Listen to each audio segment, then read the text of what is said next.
Good afternoon, CFM. This is Coach Matt with our Monday workout.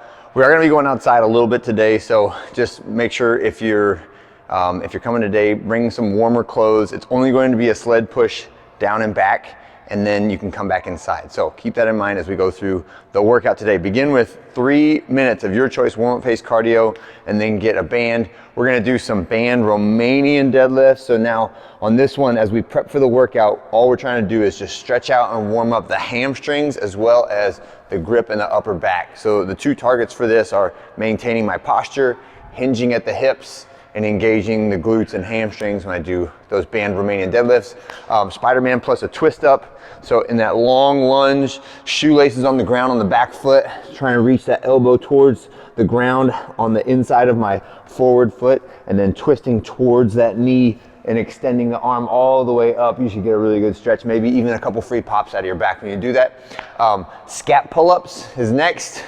So retracting, shrugging down the shoulder blades as we go up and down, and the feet can be on the ground for this if it helps you to get a full range of motion or a fuller range of motion. And then our calf raise, AT raise combo. So leaning way against the wall so you get a stretch in the calves at the bottom position, and then squeezing up and squeezing your toes. That's our calf raise. Walk forward a little bit, and then we're doing AT raise, or anterior tibialis. So tops of your toes pushing on the insides of your shoes. And then we're going through that circuit 2 times.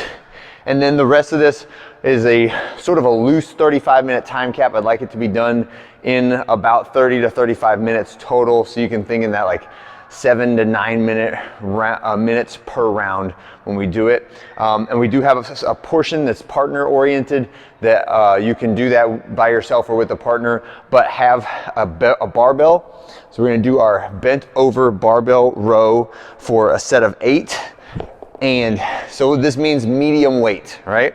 So think like in that, say 90 to 135 pound range for the guys, 50 to 90 pound range for the ladies, but body in a static position and just the arms pulling the barbell towards the body. And I would like for you to contact your rib cage, right, with the forearms vertical when we do that row, and make sure the shoulders stay higher than the hips. I don't want my hips higher than my shoulders, but I also don't want to be standing up at like a 45-degree angle with my knees forward.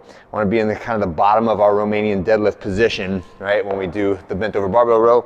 The next is go outside for just down and back with the sled, and then you can come right back in. Yes, it's going to be a little chilly out there, but that's okay. I would recommend building your way into this. Don't just sprint right on the sled right out of the gate, but round 2, 3, and 4, start picking up the pace on the sleds. Down and back, and medium weight is like 1 to 3 plates. And outside of that range, just talk to the coach first before you go any heavier or any lighter than that. Now we're gonna get to the partner medicine ball throws. You can always do this to the wall, and I'm gonna demo it to the wall, but with a partner makes it a little bit more fun. And then I would like to spread out laterally within the room here. So when we do our lateral throws, we're using the same motion as when we do our throws towards the wall with the stagger stance, right? So I'm gonna go to the wall, and the ball is heavier. I'm not expecting you to catch it on the rebound. I'm expecting you to throw it a long distance, okay? And then the partner, I would recommend, who's catching it, let it bounce and roll, and then pick it up and throw it back, right? So it should be relatively rapid fire, back and forth, but do not try to catch it when your partner throws it, as a general rule, okay? So we're doing every other round is gonna be lateral throws and then reverse throws, okay? So the rotary throw and then the reverse throw. So if I'm throwing to the right, then my left foot is slightly ahead of my right foot, so that when I pivot, my feet are in a good lunge or split stance width, okay? So I'm gonna start with the ball at my pocket, and I'm gonna wind up and then pivot, throw to the wall, okay? And again, if I'm doing this by myself, then I would just walk in, pick it up, and do it again. If I'm doing it with my partner, I wait for my partner to throw it back to me. I'm staying in the same spot, pick up the ball, and then throw it again. All right, now on the other ones, we're gonna do the odd rounds or even rounds, doesn't matter which you do first. We're just gonna do a reverse throw, right? So this is like a keg toss or something. And I can throw at the wall if I'm solo, but I wanna see you wind up and then throw at the wall. reset, catch it, and do it again, okay? Both of those are sets of 16, right? So you're gonna get 16 throws per round. On the rotary ones, you're gonna throw 8 from the left to the right, 8 from the right to the left, okay? Last exercise is 8 reps of a dumbbell pullover, right? So dumbbell pullover, you guys should be getting really good and familiar with this one. It's one of my favorite shoulder strength and flexibility builders, right? But try to let the dumbbell hang like this as opposed to holding it in your hands like this.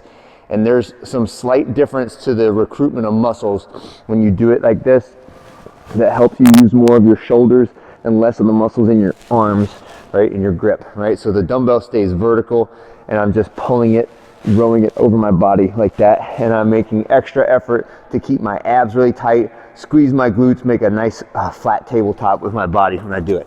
All right, 4 rounds through those exercises right there, and that is our Monday workout. Have a great one. I'll see you tomorrow.